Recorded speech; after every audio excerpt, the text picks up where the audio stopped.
Aleluia, glória a Deus. Abra comigo a palavra do Senhor em Apocalipse capítulo 2, no verso 8 a seguir.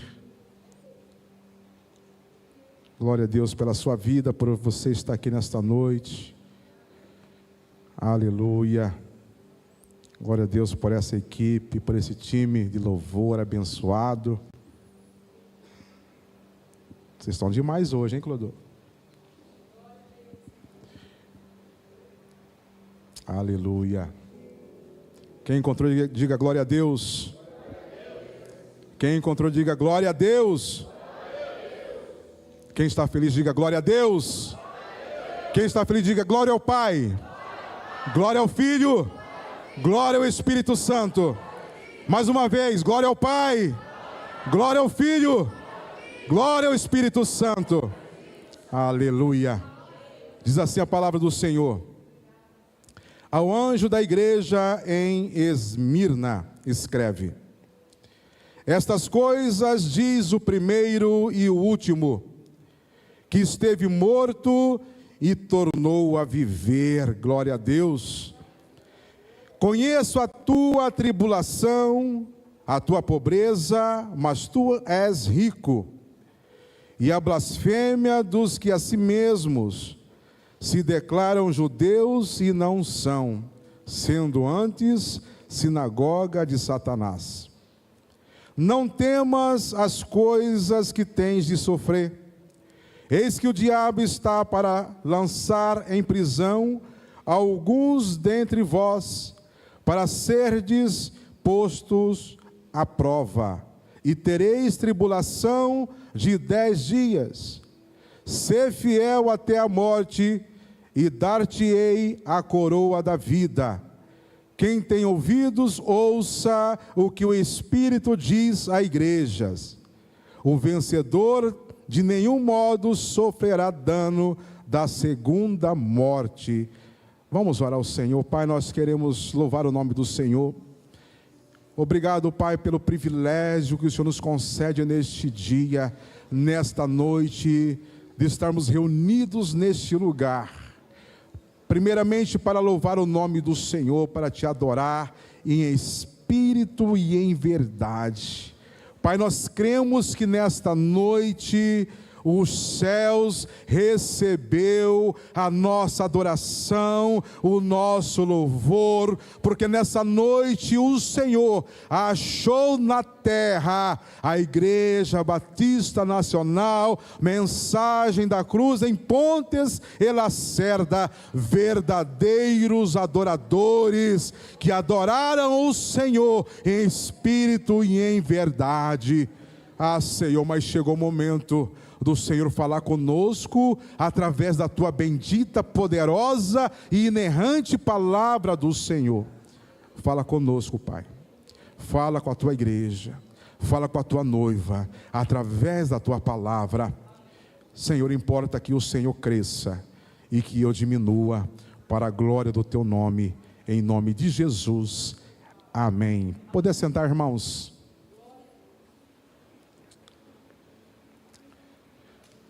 Irmãos, nós estamos aí numa jornada ministrando sobre as 7 cartas para as 7 igrejas que está ali em Apocalipse.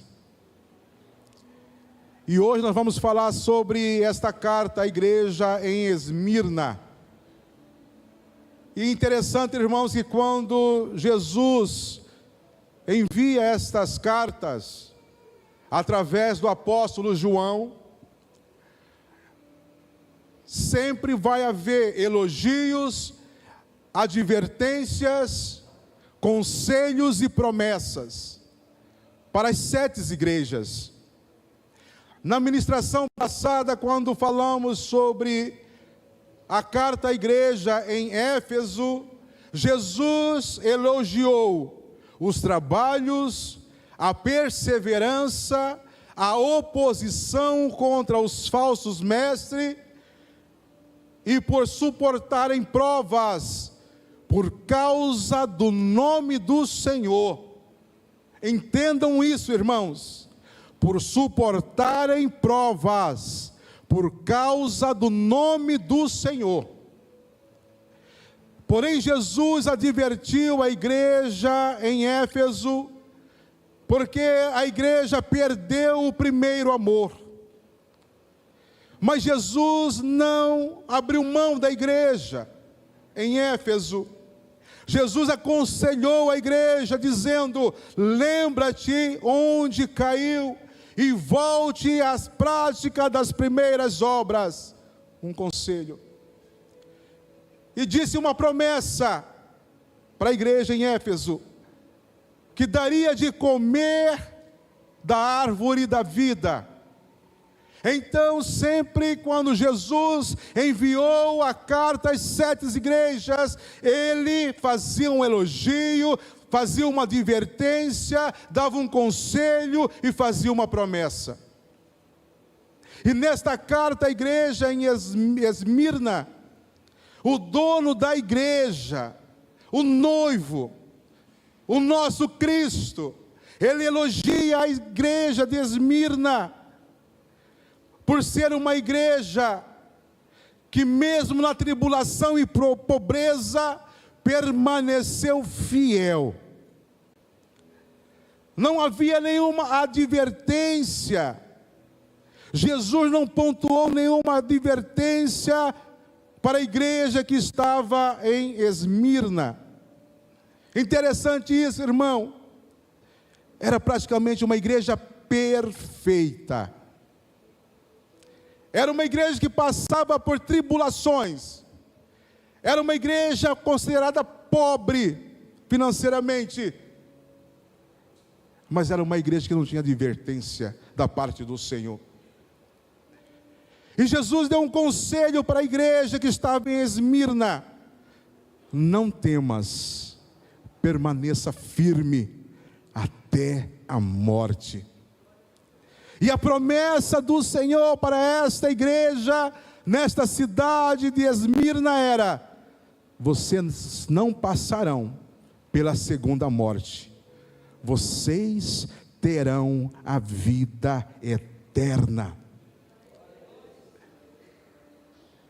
Como eu falei, irmão, na ministração passada, as 7 cartas para as 7 igrejas não se refere exatamente apenas para essas 7 igrejas da Ásia Menor,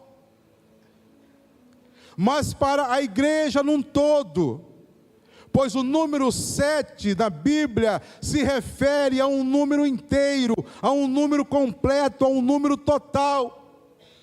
Nós podemos ter prova disso quando em Gênesis 2, versículo 2, diz assim: e havendo Deus terminado no dia 7º a sua obra que fizera, descansou nesse dia de toda a sua obra que tinha feito. Então o número 7 na Bíblia significa um número completo. Por isso, amados irmãos, quando nesse texto está se referindo a 7 igrejas, na verdade, esse número 7 representa as fases da igreja de Jesus Cristo na face da terra no decorrer dos séculos, assim como pode representar as fases espirituais de um cristão na sua caminhada com Deus. E eu pergunto para você nessa noite: será que a igreja em Esmirna reflete a minha e a sua caminhada com Deus?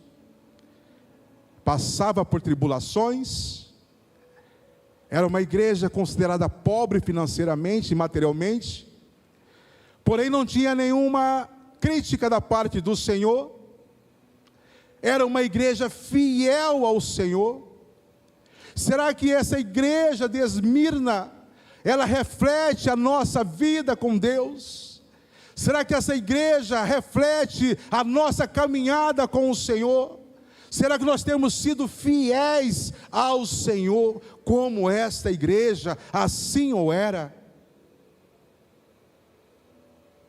É interessante, irmãos, entendermos que Jesus, Ele observou individualmente, igreja por igreja, apontando detalhadamente os pontos positivos e os pontos negativos de cada igreja. Apontou os erros, corrigiu os erros, e em todas as cartas ele termina dizendo: quem tem ouvido, ouça o que o Espírito diz à igreja. Ele estava dizendo que o Espírito Santo é presente na igreja, e o Espírito Santo fala à igreja. Aí é necessário, irmãos, nós prestarmos atenção o que o Espírito Santo está dizendo, para nós ouvirmos. Ouvir significa obedecer, atender e praticar aquilo que nós ouvirmos. Esmirna era uma cidade portuária na costa oeste do Mediterrâneo, situado na província romana da Ásia. Algumas literaturas dizem que ela distanciava cerca de 65 quilômetros de Éfeso. Outras literaturas dizem que era 80 quilômetros distante. Mas foi uma igreja muito respeitada pela sua força espiritual, apesar de ser pobre e passar por tribulações. Mas voltando ao texto, irmãos, primeiro ponto a destacar nesse texto que nós lemos: a carta é dirigida ao anjo da igreja. No verso 8, acompanha comigo. Ao anjo da igreja em Esmirna escreve. Então, o primeiro ponto a destacar que Jesus Cristo envia essa carta por intermédio do apóstolo João ao anjo da igreja. O anjo da igreja, como nós falamos na ministração anterior, representa o pastor da igreja. Então ele envia essa carta, não é para os pastores auxiliares, não é para a liderança da igreja, não é para os obreiros da igreja. A carta do dono da igreja é enviada para aquele que o dono da igreja escolheu como o responsável pela sua igreja, o pastor da igreja. Irmãos, eu vi um vídeo, hoje eu vi um vídeo com a minha esposa,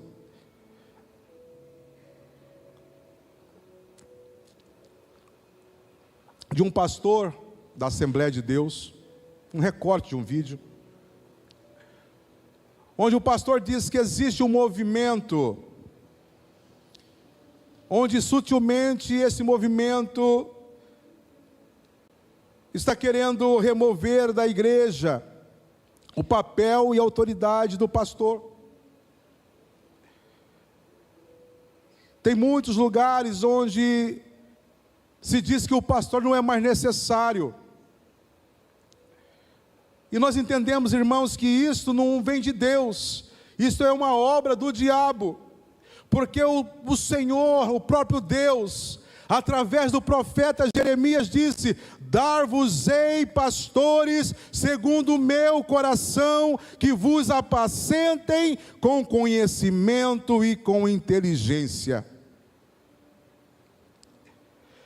Aos olhos do Senhor, o papel do pastor é importante, ao ponto de Jesus ter promovido o apóstolo Paulo, passando ele de apóstolo para pastor, ao perguntar a ele, Pedro, na verdade, Pedro, tu me amas? E Pedro respondeu, sim, Senhor, eu te amo. Aí Jesus respondeu para Pedro, apacenta os meus cordeiros. E Jesus pergunta para Pedro novamente, Pedro, tu me amas? Pedro responde pela segunda vez, Senhor, eu te amo. E Jesus disse para Pedro, pastoreia as minhas ovelhas. E pela terceira vez Jesus pergunta para Pedro: Pedro, tu me amas?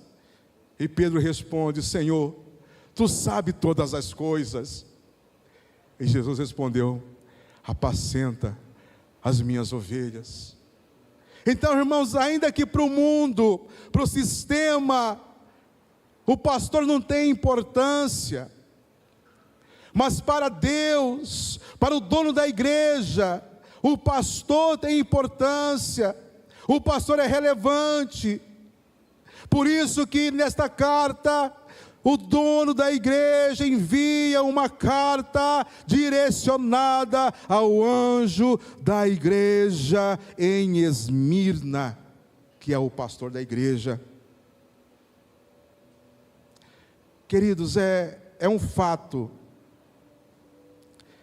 Quando uma igreja caminha bem, quando uma igreja cresce saudavelmente, quando tudo vai bem numa igreja, todos levam o crédito. Mas quando tudo dá errado, o problema é do pastor. O pastor não soube administrar, o pastor não soube pastorear. Sempre foi assim, sempre será assim. Por quê? Porque o responsável pela igreja é o pastor. Foi assim lá no Jardim do Éden. Eva, né, e a serpente bagunçaram o jardim. Vai entrar na discussão aqui. Eva e a serpente bagunçaram no jardim. Mas Deus procurou quem para cobrar? Adão. Adão, Adão, a sua alegria me incomoda. É desse jeito, irmão. E sempre vai ser dessa forma.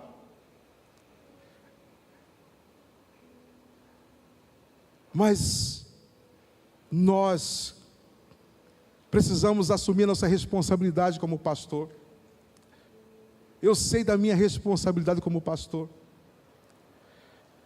E quando eu fui estudar esse texto, eu fiquei, meu Deus, eu preciso melhorar como pastor, porque eu sei que eu vou prestar conta ao dono da igreja, como pastor desse rebanho que ele confiou nas minhas mãos. É muita responsabilidade, e tem muita gente querendo ser pastor, pastor Célio, não sabe da responsabilidade, não sabe das noites mal dormidas.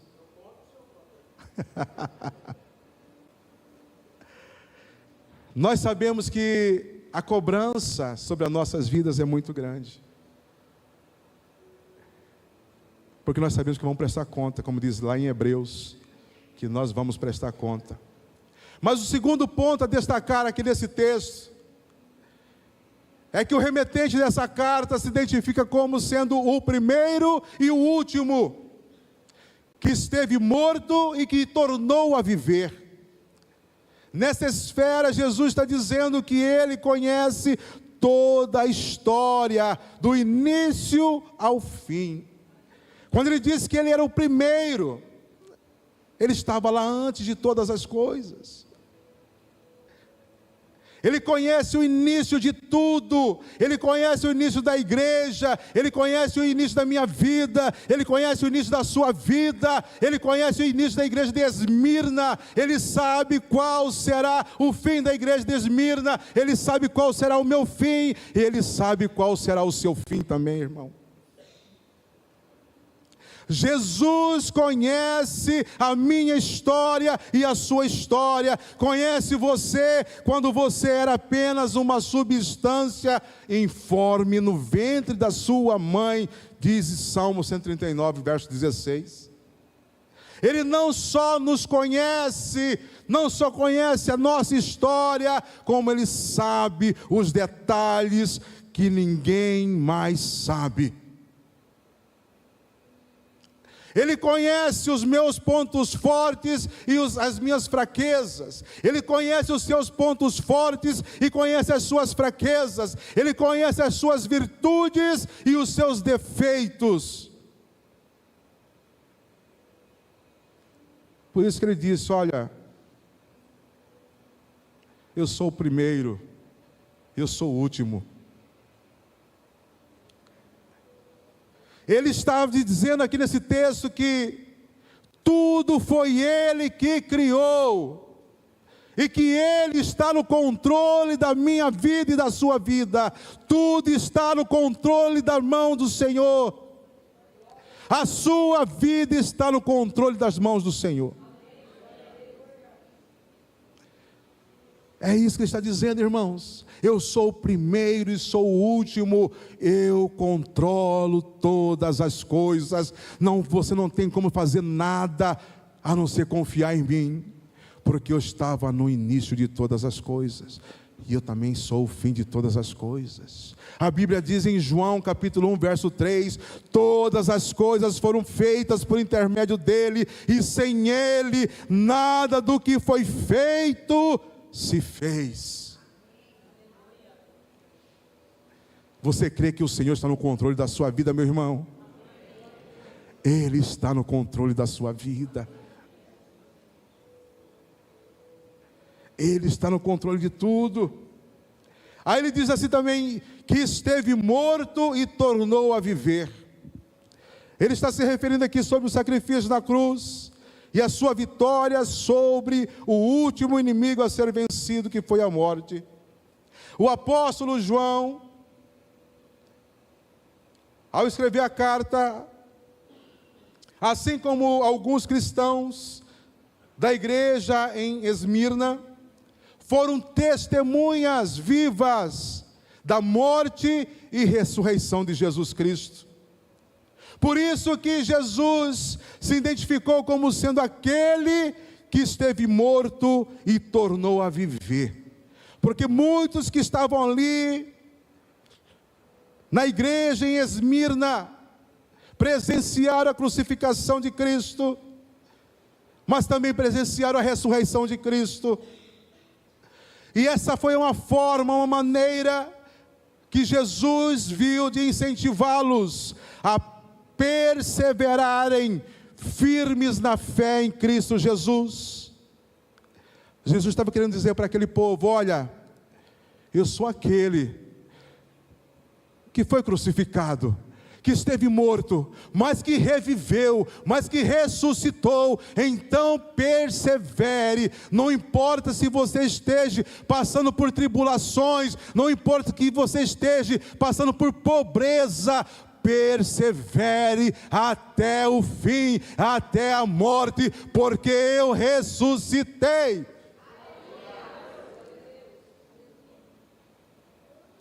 Vale a pena, irmãos. Vale a pena passar por tribulações por Cristo, vale a pena passar por lutas por Cristo, porque Ele morreu, mas ressuscitou, e hoje Ele vive e reina para todo sempre. E Ele diz para mim e para você nessa noite: fique firme até o fim, porque vale a pena.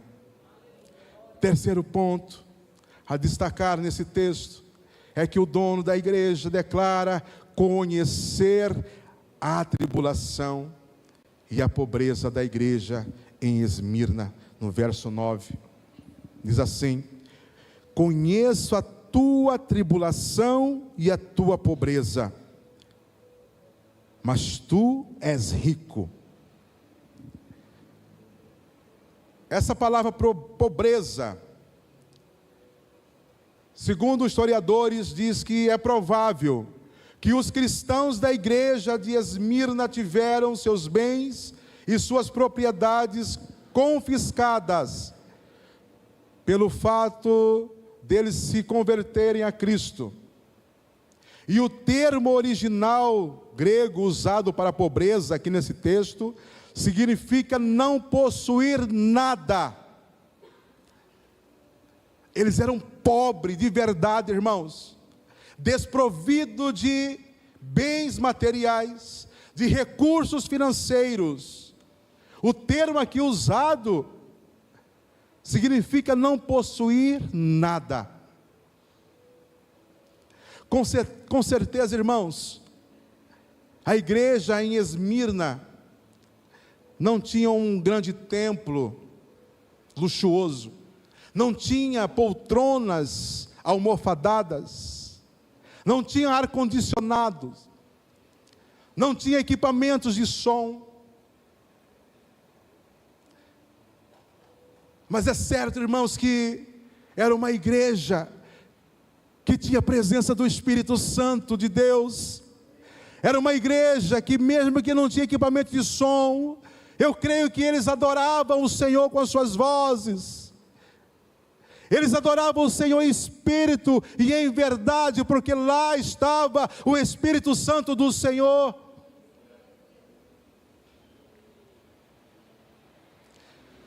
E conforme o texto, contrariando o sistema do homem, o dono da igreja declara que a igreja em Esmirna era rica, porque ela poderia ser desprovida de bens materiais, mas tinha a presença gloriosa do Espírito Santo do Senhor. Em contraste com a igreja de Laodiceia, que a Bíblia diz que era uma igreja rica, era uma igreja abastada, mas o dono da igreja disse com relação à igreja de Laodiceia: tu és desgraçada, miserável, pobre e nu. A igreja de Esmirna poderia não ser uma igreja externamente linda,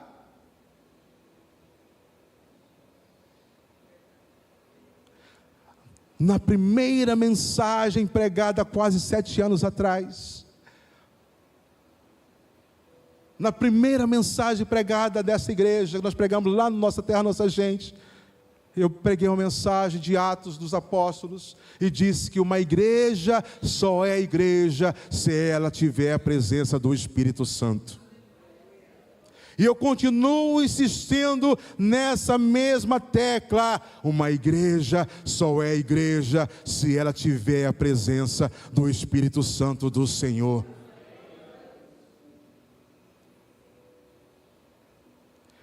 Mas você pode me perguntar: pastor, como o Senhor pode me dizer, me provar que a igreja de Esmirna tinha a presença do Espírito Santo? E eu respondo para você, meu amado irmão: porque só quem tem o Espírito Santo suporta tribulação, perseguição, pobreza, escassez e continua fiel até a morte. Só quem tem o Espírito Santo. E Jesus disse que essa igreja, ela perseverou, ela foi fiel. Só quem tem o Espírito Santo consegue passar por lutas e permanecer fiel. Só quem tem o Espírito Santo de Deus consegue passar por provações e continuar fiel servindo ao Senhor. Só quem passa por doenças terríveis e continua servindo ao Senhor, perseverando no Senhor, é que tem o Espírito Santo. Só quem passa por problemas sérios na sua vida continua sendo fiel. Só quem passa por problemas financeiros continua sendo fiel no dízimo, na oferta, porque tem o Espírito Santo. Irmãos, eu não tenho dúvida que a igreja em Esmirna tinha o Espírito Santo, porque a Bíblia diz que ela passou por tribulação, por perseguição, por pobreza, por escassez, e continuou sendo fiel até a morte.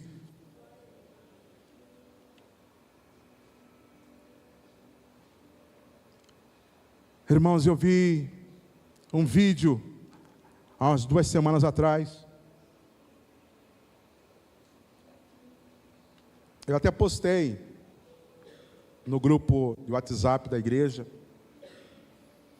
de uma missionária de nome Sâmia, onde ela relata a perseguição, a prisão e a morte de 1.800 cristãos na Síria. Quem assistiu esse vídeo que eu postei? Muita gente assistiu. 1.800 cristãos foram perseguidos, presos e mortos, agora recente, esse mês, na Síria. E eu vi também um outro vídeo, de 21 homens cristãos, que foram presos,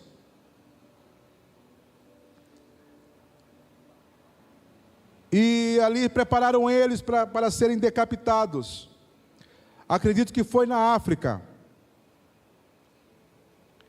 E esses irmãos estavam ali prontos para serem decapitados.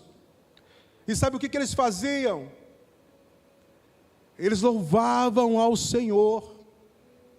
Eles adoravam ao Senhor antes de serem decapitados. O povo estava lá preparando para decapitarem eles. E eles estavam lá adorando ao Senhor, mesmo sabendo que seriam decapitados. Isso, irmão, é ser perseguido, é ser atribulado. É sobre isso que Paulo se referiu em alguns textos, quando ele dizia ser perseguido, ser atribulado.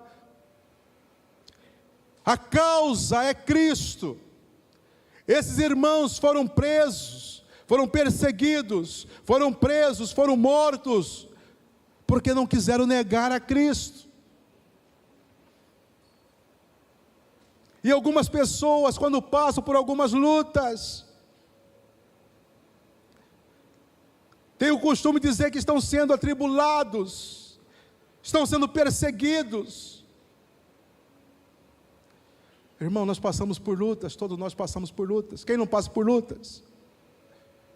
Quem não passa por problemas na vida? Mas muitas vezes, irmão, nós passamos por lutas, por problemas, por coisas que nós semeamos. Não é por causa de Cristo. Às vezes pessoas passam por terríveis enfermidades, câncer. Eu estava aqui, toda quinta-feira eu estou aqui orando, e eu lembro que eu orava por 5 pessoas, 5 irmãos, que estão lutando contra o câncer.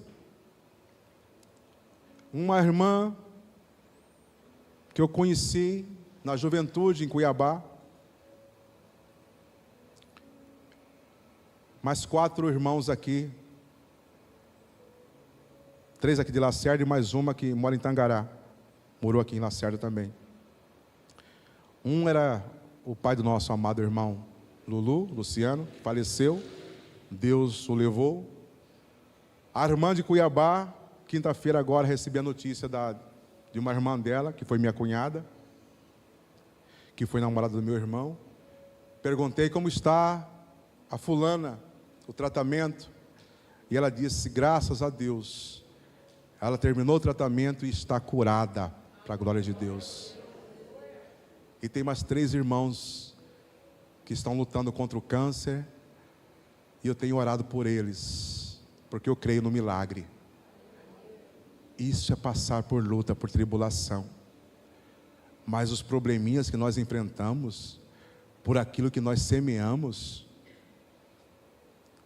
como diz o pregador, dizer que nós estamos passando por perseguição, tribulação, é até um desrespeito ao sangue dos nossos irmãos que foram derramados, que estão sendo derramados, ali na Síria, ali no Oriente. Irmãos, e hoje qualquer coisa é motivo para nós, para a gente não vir na igreja, nos cultos, abandonamos a nossa fé, desistimos de Deus, desistimos de congregar, qualquer coisa é motivo para isso. E às vezes me pergunto, será que nós merecemos ser chamados de cristãos? Ou será que nós estamos muito fracos como cristãos? A igreja de Esmirna, segundo o texto, é uma igreja que passou por tribulação, irmão. Era uma igreja onde os irmãos tiveram seus bens confiscados, eram pobres, não tinham nada, mas continuaram fiel ao Senhor. E hoje qualquer coisa a gente desiste. Se chover a gente não vem no culto porque está chovendo. Se faz frio a gente não vem no culto porque está frio. Se está calor a gente não vem porque está calor. Eu vi um pregador dizendo assim: nós somos a igreja mais fraca que já existiu em todo o tempo. Nós precisamos meditar nesta palavra. Nós precisamos ser como a igreja de Esmirna. Nós precisamos ser como esses irmãos que passou por tudo e permaneceu fiel até o fim.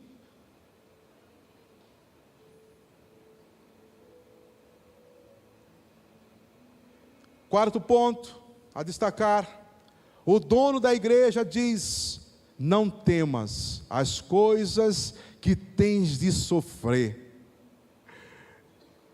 Parece algo terrível. Não temas as coisas que tens de sofrer.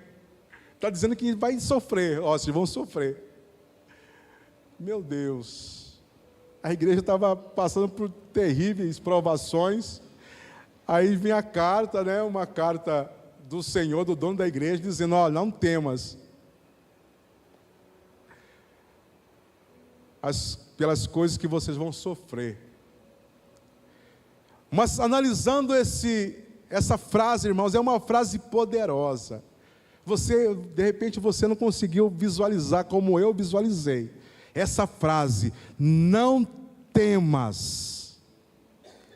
Essa palavra é uma palavra mais poderosa para todos nós nos nossos dias.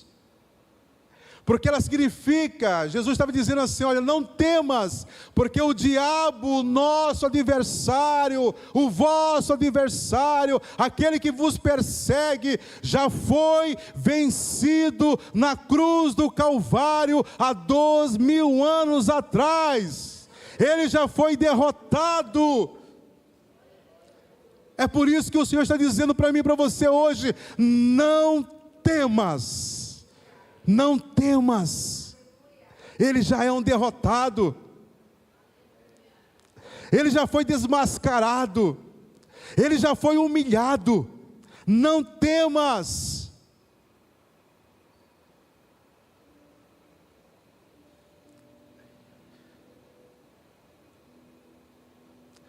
Ele está dizendo para mim e para você nessa noite: não temas. A vitória já foi declarada, já foi consumada. Jesus disse: tetelestai, está consumado. Por isso ele diz para mim e para você: não temas o que vier sobre a sua vida, não importa, não temas. O maior perigo contra nossas vidas, quem pode fazer é o diabo. Ele é o inimigo das nossas almas. Ele tem o poder para nos matar. Mas o Senhor Jesus nos diz assim em Mateus: não temas aquele que tem o poder para matar o seu corpo, só o seu corpo. Temas aquele que tem o poder para lançar no inferno tanto o corpo como a sua alma. Se ele foi vencido pelo nosso Senhor, se ele foi derrotado pelo dono da igreja, e o dono da igreja está dizendo para mim e para você: não temas. Então, irmãos, não temas. Pode vir o que vier, não temas. Vai vir lutas, não temas. Ele venceu. Não se turbe o vosso coração. Não temas. Ele está comigo, está com você. E ele conclui o texto aí para a igreja de Esmirna dizendo: ao vencedor de nenhum modo sofrerá dano da segunda morte. Ao vencedor de nenhum modo sofrerá dano da segunda morte. É da segunda morte. Falei: Senhor, tem misericórdia de nós. Aqui Jesus não está nos isentando de passarmos por problemas, irmãos. Ao vencedor de nenhum modo sofrerá dano da segunda morte.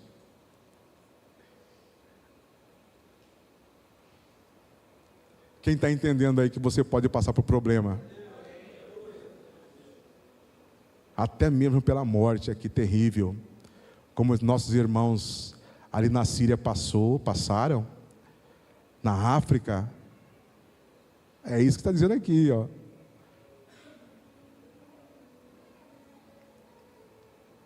Eles não vão passar pela segunda morte, que é a condenação eterna. Eles não vão ser lançados no lago de fogo, no inferno, mas sofrer aqui, tribulação aqui, pobreza aqui, deixa o diabo fazer o que quiser com o nosso corpo. Mas não temas. Aqui nós passaremos por lutas, porque Jesus não está nos isentando de passarmos por problemas, mas Ele está garantindo que ainda que passemos por perseguição, por tribulação, por pobreza, mas se permanecermos fiéis até a morte, não passaremos pela segunda morte e teremos a vida eterna. Aleluia! Glória a Deus! Mas o desafio é não temer e suportar todas as dificuldades. Ser fiel até a morte, pois a promessa que Ele tem para todos nós, ela é extraordinária. Uma coroa da vida e a vida eterna. Você recebe essa palavra na sua vida, meu irmão? O desafio para você nesta noite é não temer, suportar todas as dificuldades, ser fiel até a morte, porque a promessa que o Senhor tem para mim e para você, ela é extraordinária. É a coroa da vida, a vida eterna, em nome do Senhor Jesus. Que possamos ser como os irmãos da igreja de Esmirna, perseguida, mas fiel, pobre, mas fiel, passar por sofrimento, mas fiel. Você está disposto a ser como esse irmão da igreja